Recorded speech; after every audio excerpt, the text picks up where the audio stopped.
I will say, and this is a one good tip that I learned when learning Russian. Don't focus on the case system because this is impurity. Like in the last one, we just read it besmernoi imperioi, and now it's besmernoi imperi. And there is a specific reason to do this. It has a different meaning to it. Or when you're learning Russian, don't be scared by it and don't care about it at all. Just start going at it.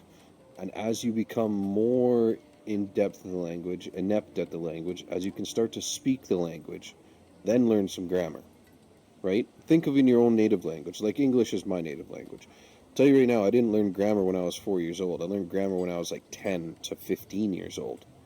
At 10 years old, I could already speak, right? Before I even started learning basic grammar, I started learning very, very basic, like I before E, except after C. And when two vowels go walking, the first one does the talking, right? When I learned those very basic rules, I was like 6 or 7 years old already.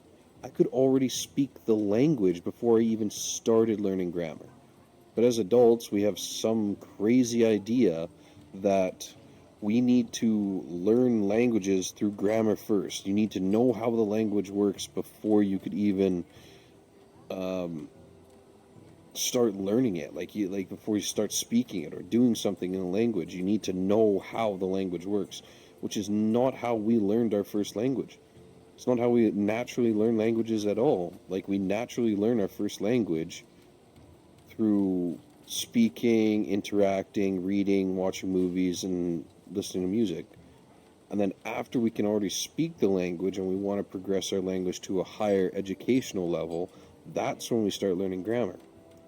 But after that, before that, we have nothing. We have no base. You can't translate. You can't say, "Oh, that's why this happens this way," right? So if we already learned one language that way, why not learn your second language that way? That's my opinion, at least.